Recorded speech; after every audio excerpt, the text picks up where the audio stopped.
Welcome to this deep dive into the life cycle of stars. Every star, no matter its size, follows a fascinating path from birth to death.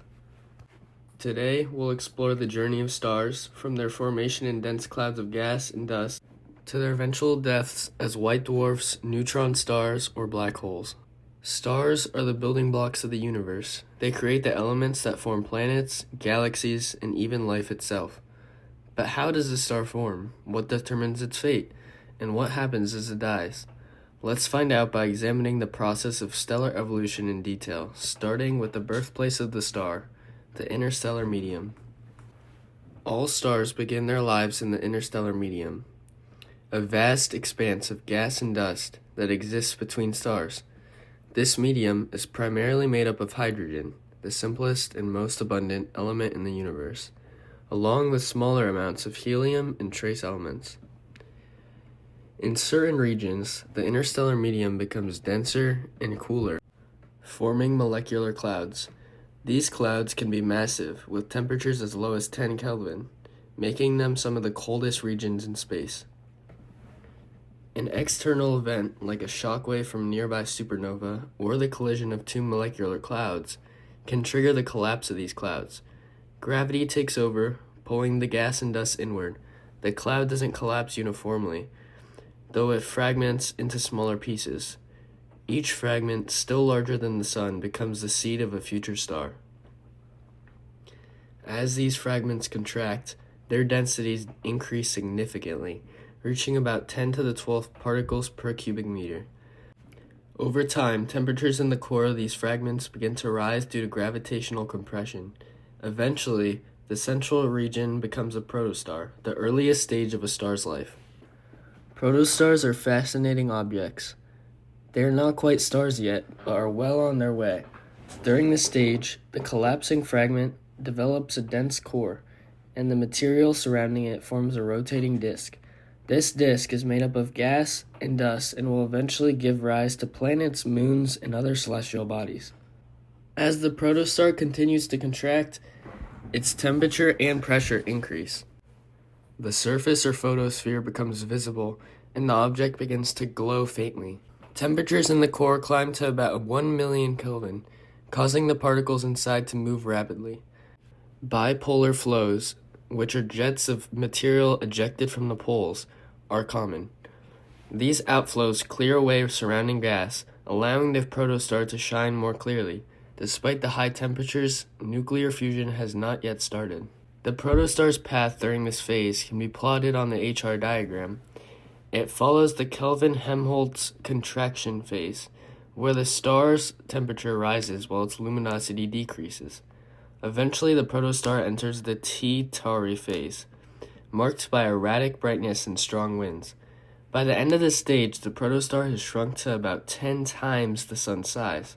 Once the core temperature of a protostar reaches 10 million Kelvin, something extraordinary happens. Nuclear fusion begins. Hydrogen atoms collide and fuse into helium, releasing immense energy.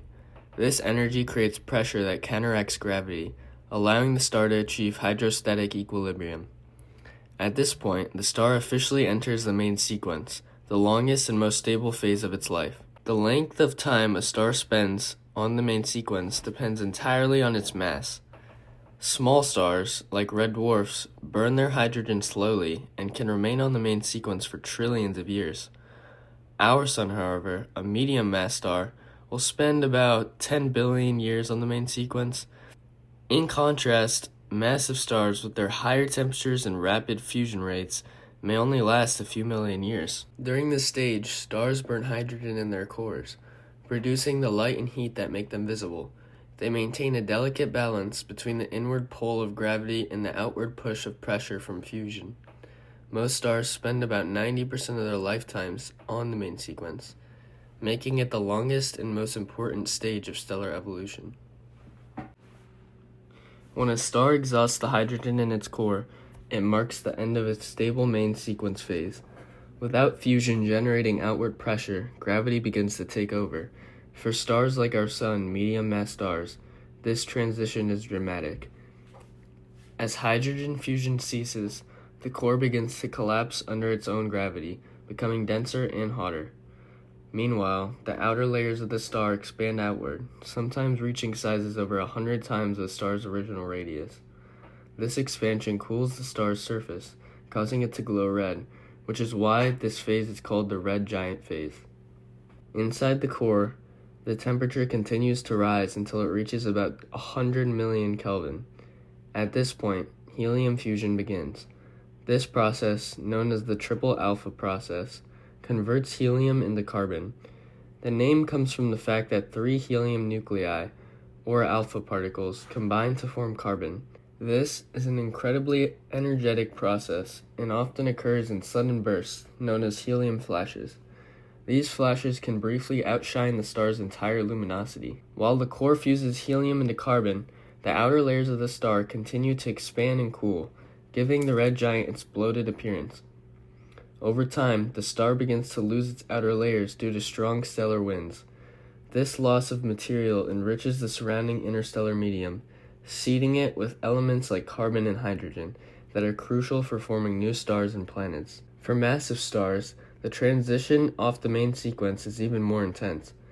These stars, with masses greater than about 8 times the Sun's, burn through their fuel at an incredible rate.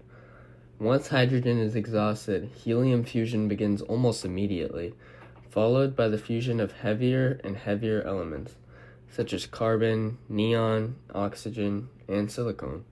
As these massive stars progress, they develop an onion-like structure, with each layer fusing a different element. For example, silicon fusion produces iron in the core, while outer layers burn lighter elements like hydrogen and helium. This layering occurs because each element requires progressively higher temperatures for fusion. Silicon fusion alone requires temperatures of over 3 billion Kelvin. However, iron is the endpoint for fusion. Unlike lighter elements, fusing iron consumes energy rather than releasing it. This creates an unstable situation in the star, where the core is no longer able to counteract gravity. This marks the beginning of the end for the star, setting the stage for a spectacular death. When fusion stops entirely, a star's fate depends on its mass. Medium-mass stars like the Sun enter the final stages of their lives as red giants. After helium fusion ceases, the star lacks the energy to hold its outer layers together. These layers are gently ejected into space, creating a planetary nebula, a glowing shell of gas illuminated by the dying core at the center. The remaining core, now stripped of its outer layers, becomes a white dwarf. White dwarfs are incredibly dense. Imagine packing the mass of the Sun into an object the size of the Earth. They no longer undergo fusion, but shine faintly due to residual heat. Over billions of years, they gradually cool and fade, eventually becoming black dwarfs. Though the universe isn't old enough for any to exist yet. For massive stars, the end is much more dramatic. Once their cores are dominated by iron, fusion can no longer sustain the star. Without this energy, gravity overwhelms the core, causing it to collapse in milliseconds. The immense pressure forces protons and electrons to combine into neutrons, creating a dense neutron star.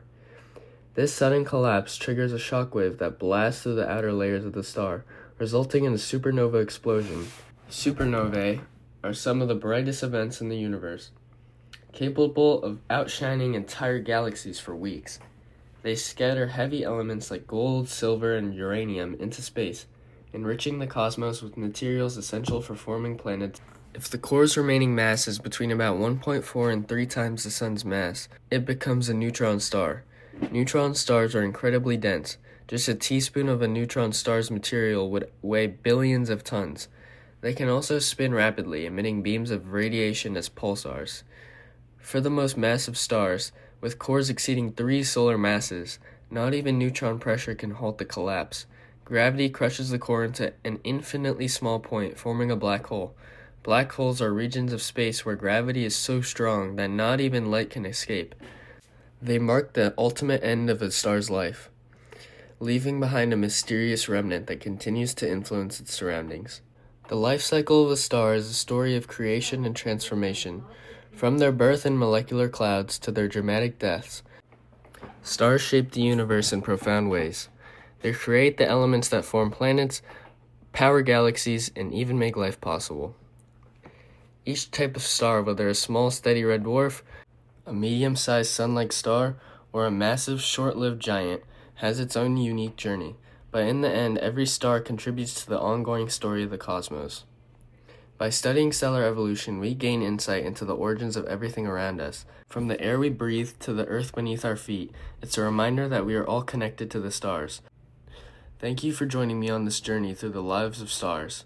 Keep exploring and never stop wondering about the universe and our place within it.